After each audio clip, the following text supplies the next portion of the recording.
Bonjour, dans cette vidéo, nous allons travailler sur les besoins du sportif pendant un effort en étudiant les boissons qui permettent de s'hydrater. Les prérequis nécessaires à la bonne compréhension de cette vidéo sont de savoir déterminer une quantité de matière à partir d'une masse ou d'un volume de liquide et de connaître la définition de la concentration massique. Les objectifs de cette vidéo sont de connaître la définition de la concentration molaire, de savoir passer de la concentration massique à la concentration molaire et inversement, de savoir déterminer la masse à prélever pour réaliser une solution par dissolution et le protocole associé, et enfin de savoir déterminer le volume à prélever pour réaliser une solution par dilution et le protocole associé. Pendant un effort physique, par exemple pendant une course à pied, l'organisme du sportif va subir différents désagréments. Il va être tout d'abord le lieu d'une déshydratation. Il va également subir une hypoglycémie qui va conduire à l'épuisement complet du glycogène musculaire. Et il va également perdre des électrolytes, donc des sels sous forme de vitamines et de sels minéraux. Pour pallier ces différentes pertes, un moyen consiste à absorber une boisson énergétique qui va justement compenser la perte en eau, la perte en matière organique et la perte en vitamines et sels minéraux. Une boisson type consistera à mettre dans un bidon de 0,5 litres une demi-orange pressée, une pincée de sel, 2 cuillères à café de sucre et de l'eau pour compléter à 0,5 litres. Mais que contient réellement cette solution? C'est ce que nous allons voir maintenant. Les différents éléments constitutifs de la boisson vont permettre d'apporter à l'organisme du sportif du calcium, du magnésium, du phosphore, du potassium, de la vitamine C, du sel, du sucre et de l'eau. Nous avons ici les masses ou le volume correspondant à ces espèces chimiques et la quantité de matière correspondant. Si nous regardons bien ces quantités de matière, nous constatons que la quantité de matière de l'eau est d'environ 28 moles, alors que toutes les autres quantités de matière ont une puissance négative de 10-2, 10-3 ou 10-4. Ce qui veut dire qu'ici, nous avons beaucoup plus de molécules d'eau que de molécules de sucre, de sel, de vitamine C ou d'ions correspondant aux éléments calcium, magnésium, phosphore et potassium. C'est ce qui va caractériser une solution en chimie. Une solution est définie comme étant un liquide contenant un solvant liquide qui va être l'espèce majoritaire et un ou plusieurs solutés qui sont le ou les espèces introduites initialement à l'état solide, liquide ou gazeux. Et ces espèces sont des espèces minoritaires.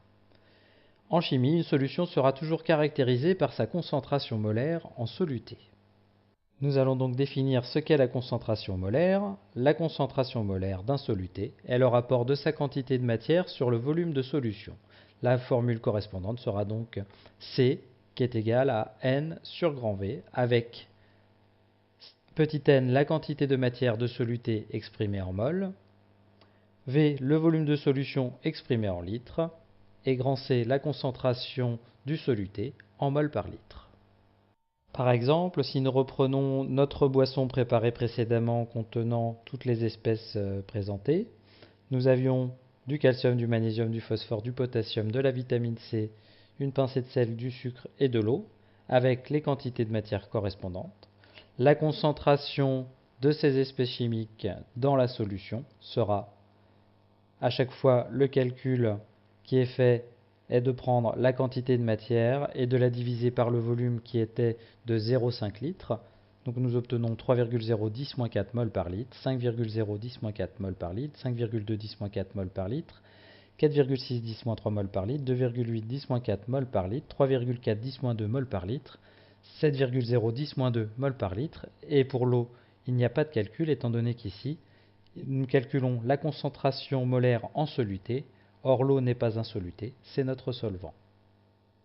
Nous allons maintenant voir le lien qu'il y a entre la concentration massique et la concentration molaire.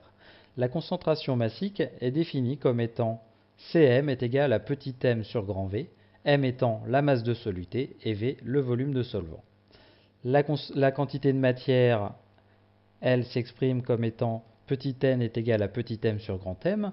Nous voyons que nous avons la masse dans la concentration massique, la masse dans la quantité de matière. Nous pouvons donc exprimer petit m en fonction de petit n et grand M, la masse molaire. Nous avons donc petit m qui est égal à petit n fois grand M. Je peux ensuite remplacer l'expression de petit m ici dans l'expression de la concentration massique, ce qui me donne Cm qui est égal à petit n fois grand M sur grand V.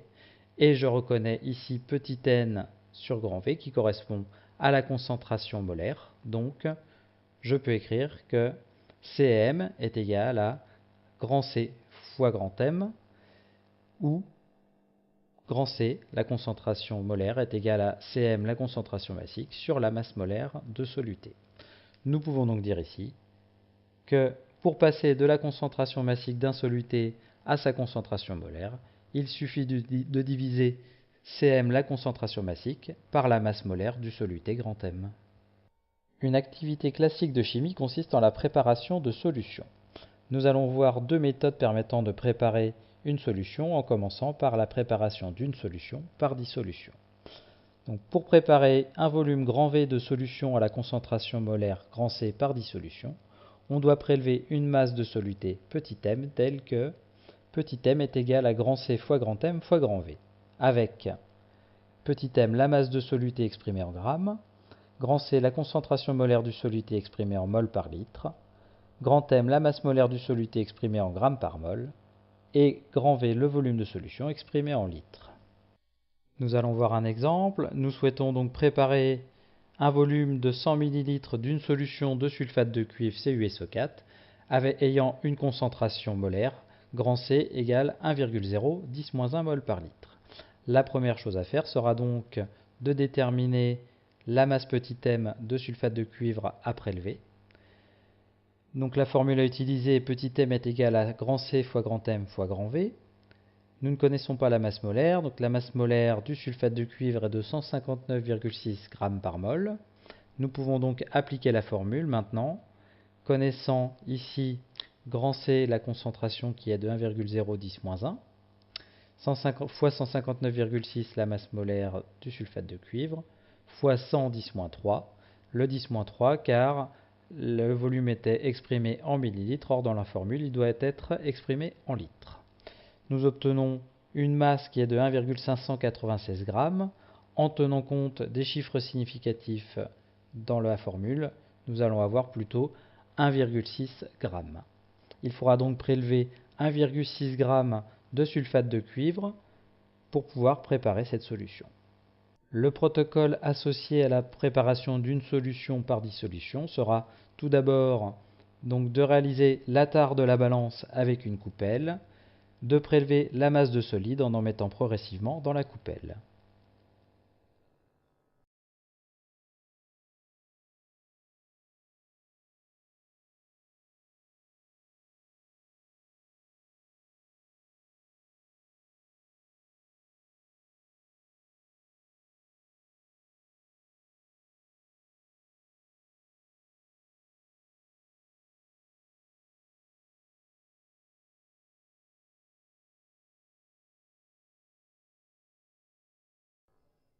Ensuite, vider le contenu de la coupelle dans une fiole jaugée avec un entonnoir à solide.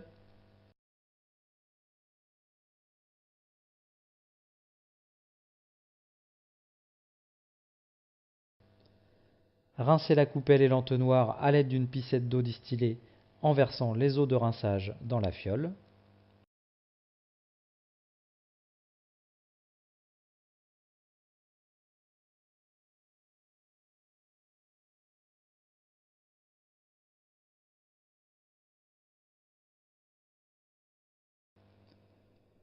Ensuite, on ajoute de l'eau distillée dans la fiole jaugée jusqu'à la moitié environ. On bouche la fiole et on homogénéise la solution en l'agitant.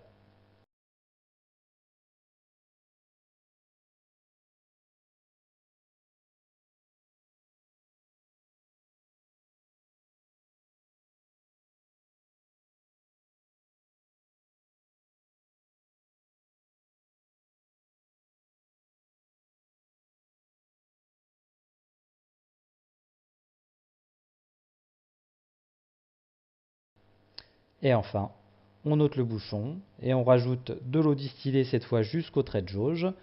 On bouche, on homogénéise à nouveau la solution en l'agitant.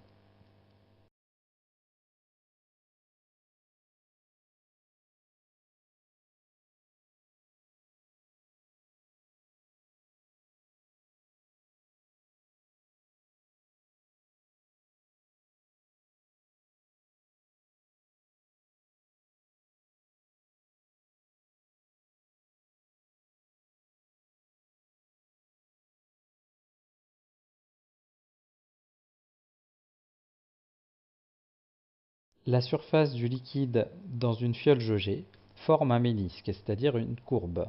Il faut que le bas du ménisque soit sur le trait de jauge pour avoir le volume considéré.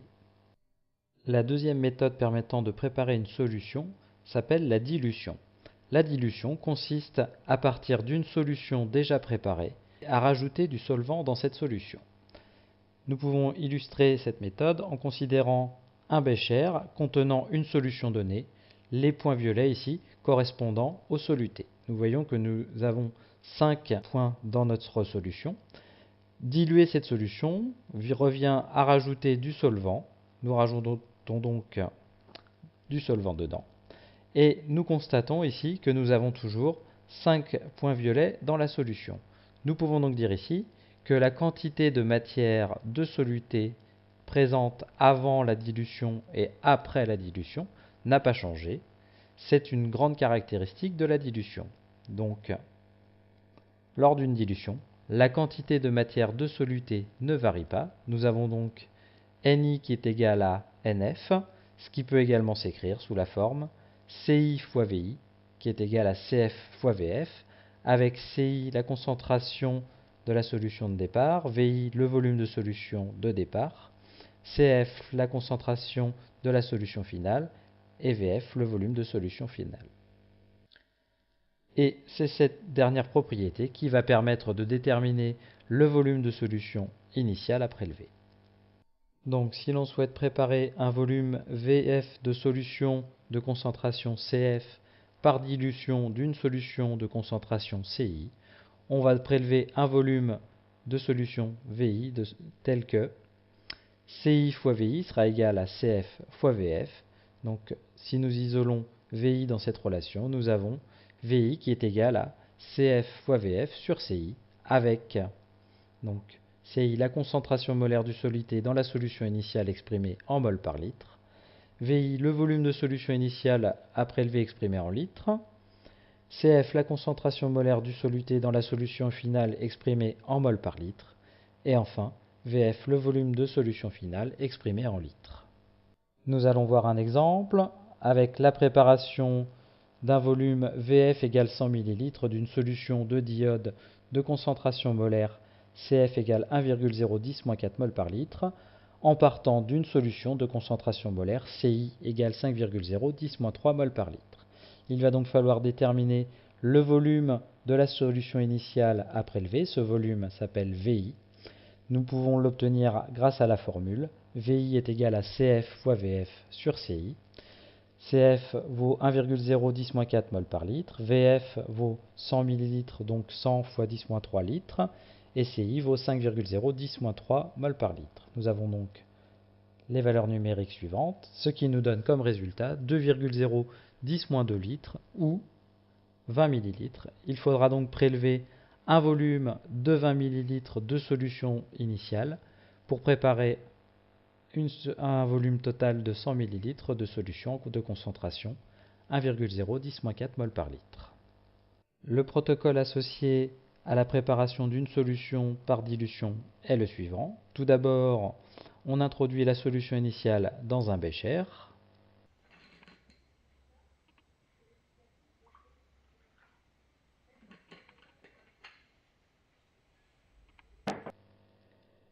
Puis, on rince la pipette jaugée avec la solution initiale. Pour faire monter le liquide dans la pipette, on place à son extrémité supérieure une propipette.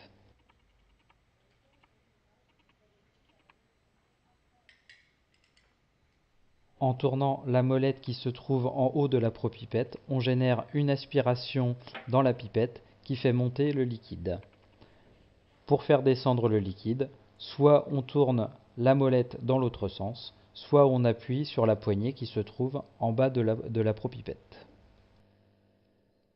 Ensuite, on prélève cette solution avec la pipette jaugée jusqu'au trait de jauge supérieur. Quand on réalise le niveau du liquide au trait de jauge dans la pipette, on doit placer son œil bien en face du trait de jauge pour ne pas faire d'erreur de parallaxe.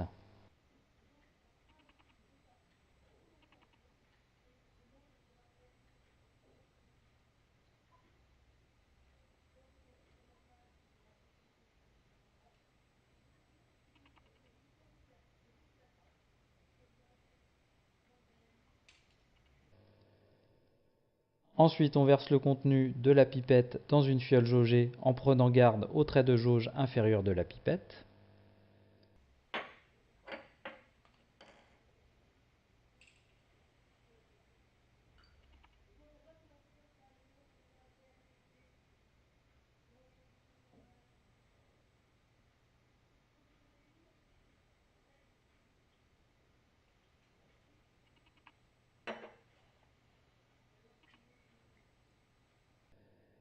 Puis on ajoute de l'eau distillée dans la fiole jaugée jusqu'à la moitié environ.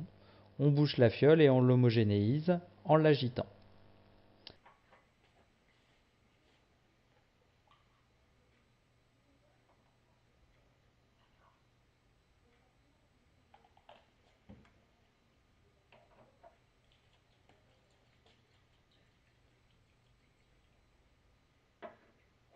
Et enfin, on ôte le bouchon et on ajoute encore de l'eau distillée, cette fois jusqu'au trait de jauge. On bouche et on homogénéise à nouveau la solution en l'agitant.